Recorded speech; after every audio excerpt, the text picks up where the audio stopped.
Hi po, this is Ma'am Zenny. Welcome to my channel. In this video, tutulungan ko po kayo on how to change email address in your PRC Lyris account.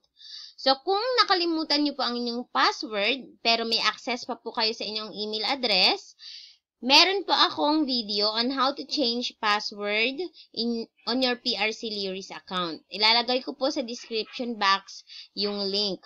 So, in this video po, tutulungan ko po kayo on how to change email address in your PRC Lyris account. Ito po ay kung nakalimutan niyo po ang inyong email address dun sa inyong PRC Lyris account or kung wala po kayong access dun sa inyong email address na nasa PRC Lyris account nyo. So, let's start po. So, punta po tayo sa website. So, ngayon po kasi ay hindi na po pwedeng gumawa ng bagong PRC Lyris account. So, kailangan po natin i-recover or i-retrieve yung ating old PRC Lyris account. So, let's start po. Punta po tayo sa website ng PRC. Search lang po natin yung www.prc.gov.ph. Then, enter lang po. Okay, our site is currently under maintenance. We will back shortly. You may still access our online services at online1.prc.gov.ph. Click lang po natin ito.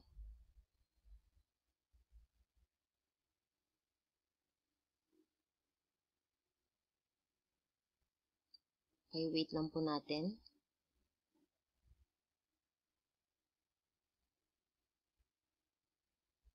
Okay. So, nandito na po tayo sa website ng PRC. Okay lang po natin ito. Then, close po. So, dito po tayo sign in.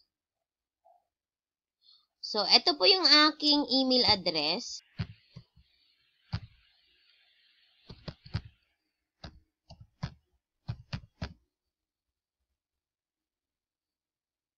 Then, yung password nyo po.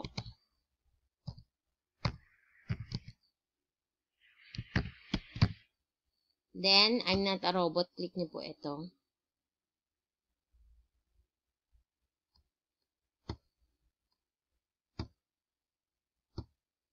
Then, verify lang po. Then, sign in po. So, eto po, makikita nyo po dito, yung email address po dun sa aking PRC Lyris account ay at prc.gov.ph. Usually po, eto po yung ginagamit dun sa mga, kapag nagpapaprocess po kayo dun sa mga, sa ibang tao po, mas madali po kasi ito kasi hindi na kailangan ng Gmail account. So, ito po yung kanilang ginagamit at prc.gov.ph. Pero, kapag tayo po mismo, hindi po tayo makaka-access sa ganitong email po. So, wala po yan sa cellphone natin. So, yung gagawin po natin, sign in po tayo. So, kung ganyan din po ang inyong email address, so, kailangan nyo po mag-change para may access po kayo. Then, one time email address validation of existing and new accounts. Only valid addresses will be accepted. Once email address is verified, validated, changing of email address will no longer be allowed. So, ito po ay pwede pa po tayo mag-change ng email kasi nga po hindi pa validated or hindi pa verified ang ating email address. So, okay lang po natin ito.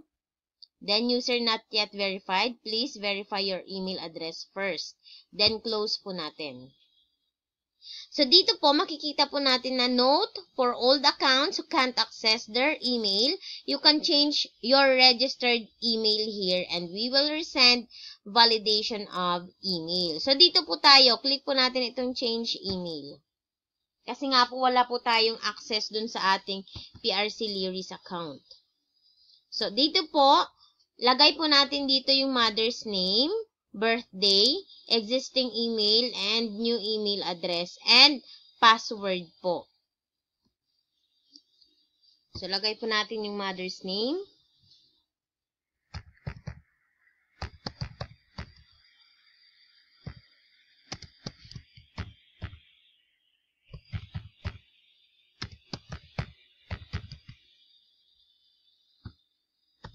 So, dapat tama po.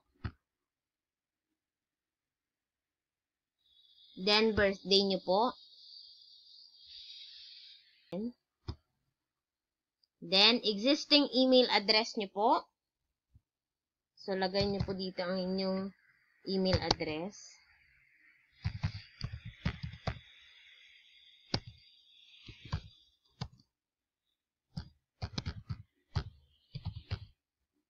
Then, yung existing email address nyo po pala, yung email address po na wala po kayong access,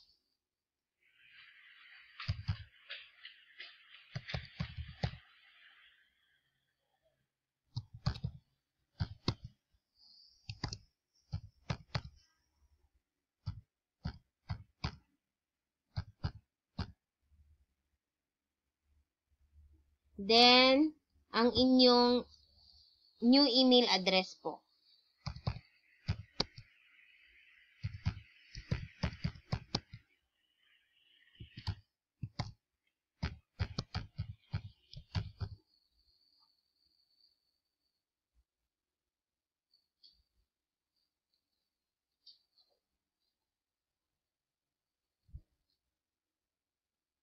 Double check ko lang po.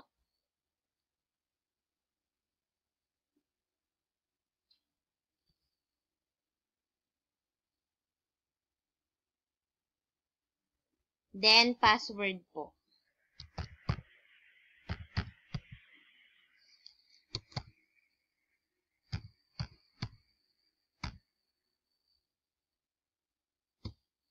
Then, I'm not a robot lang po.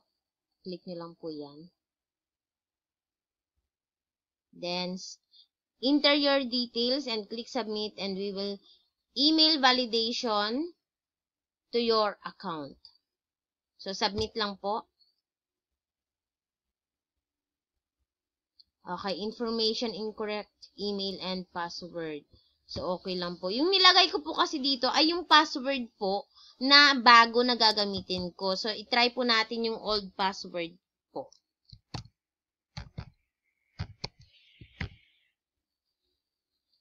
So, itry po natin yung old password.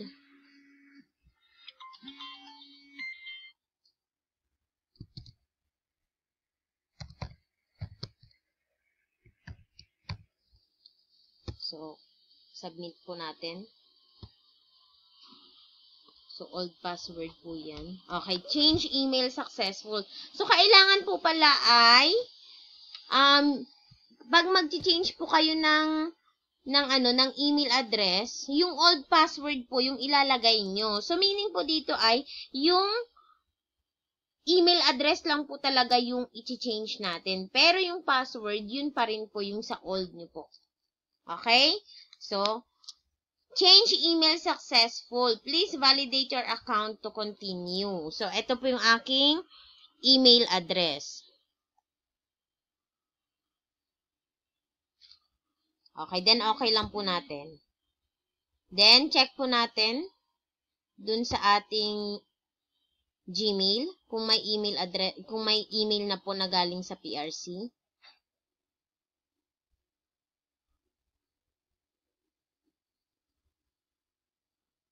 Okay, so bagong email address, pero yung password po ay yung luma po. Okay, yung old na password po. So, yung email address lang po talaga yung i-change natin. So, punta po tayo dito sa ating Gmail.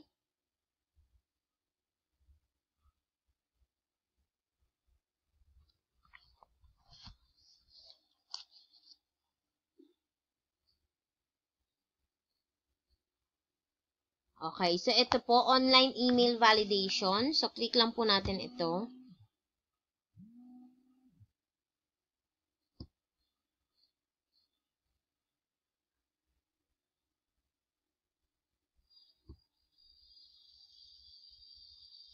Then, click here to validate email. So, click lang po natin ito. Tandaan niyo po ha, hindi na po tayo makakapag-change ng email address once na validated na po ang ating email. So, lagay po natin dito yung ating email address. Yung bago po ha na email address.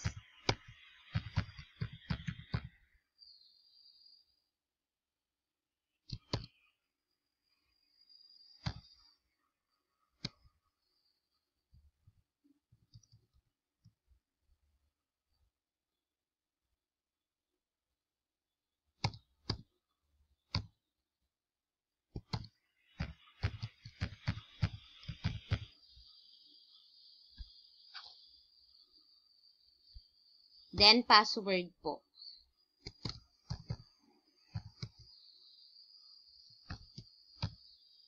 So, bago po kayo mag-start nito, ay kailangan po nakalista po ang inyong email address at password na gagamitin para hindi po kayo malito or hindi nyo po ulit makalimutan. So, verify lang po. Then, submit po. Ito po ay aking bagong password at ito naman po yung aking bagong email address. Then, ito naman po yung aking password. Yung i-change lang po natin ay yung email address lang po. So, logging in. So, wait lang po natin. Then, click to redirect to homepage. So, click lang po natin ito. Then, please wait po. Okay, so ito na po yung ating PRC Lyris account. So, na-open na po natin. Then, bago po yung ating email address dito. Pero, tandaan, dapat yung password nyo, same po yung gagamitin nyo. So, napaka-importante po ng email address at ng password. So, dapat po may listahan po kayo niyan. Okay? So, that's all for today. Sana po ay natulungan po kayo ng aking video tutorial na ito. So, kung natulungan po kayo ng video tutorial na ito, please give it a thumbs up. Then, please subscribe po for new updates. And, kung natulungan po kayo ng video tutorial na ito, please i-share nyo po sa iba para po makatulong din po tayo. That's all for today.